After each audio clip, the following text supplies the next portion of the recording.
Protecting victims' privacy. This is huge, huge, huge, huge, huge. I can't express this enough.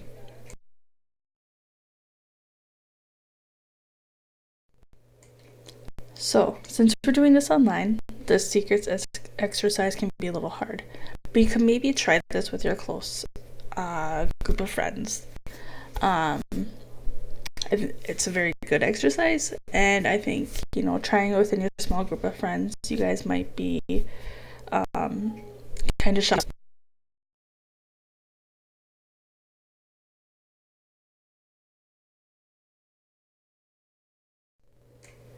So, why is privacy important? Think about your privacy. Why is it important to you? So, survivors, when they're coming in, they are breaking the silence. They're feeling a little sense of empowerment by coming and saying what happened to them. It's an emotional safety net. And when they're dealing with the guilt and shame of sexual violence, us holding those secrets gives them a sense of safety, of being understood, of being heard.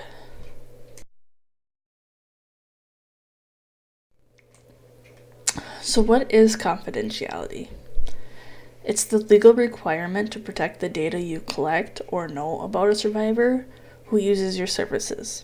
Confidentiality rules are controlled by state law, contracts with funders, and ethics. So these are just some of the examples that we would of confidential data: their occupation, their number of children, their name, their address, their county of residency, age, marital status, ethnicity. Can you think of any others? Privilege. The definition is the legal protection under Minnesota statute of the private conversation between an advocate and victim and survivor. This is very similar to the attorney-client or doctor-patient privilege. This means in most cases, an advocate can claim privileged communication to negate a subpoena to testify in court. An advocate's records are protected from subpoena, and privilege can be argued.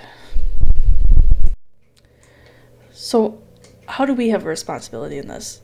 Informing survivors of their right to confidentiality, that privileged communication status, and of the exceptions of both confidentiality and privileged communications. What do you think some of the exceptions are? So as we talked previously, mandated reporting of suspected child abuse or neglect is one of the exceptions.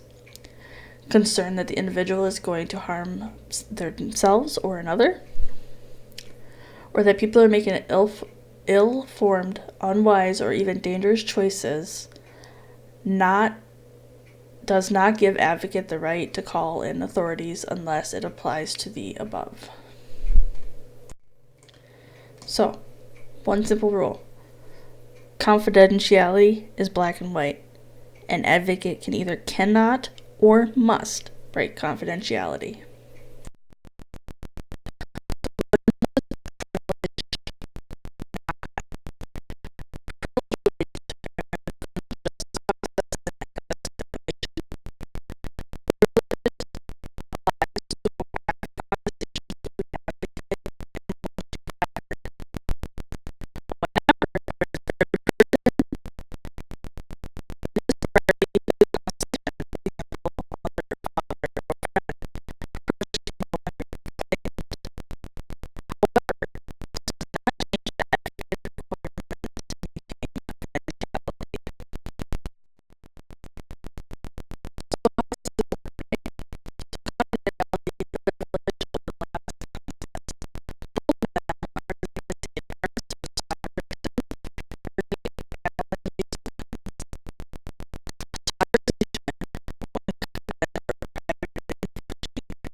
What are our responsibilities? Always request the victim's permission before contacting others. When filling out any log sheets, keep details concise and factual. No, I feel, or she looked like this, or that kind of thing, those kind of things. If a survivor wants you present during a forensic exam or a law enforcement interview, do not talk to them. Do not unwittingly become part of the investigation by questioning the victim or assisting others. Do not break confidentiality when talking with friends or family of the victim. Maintain the confidentiality of friends and their family of their survivor. Do not reveal whether or not a victim has called the crisis line or is a client. Provide general information about sexual violence and victims instead of responding to specific questions about specific individuals. Keep conflict of interest issues in mind and refer when necessary. Maintain confidentiality of yourself and other advocates.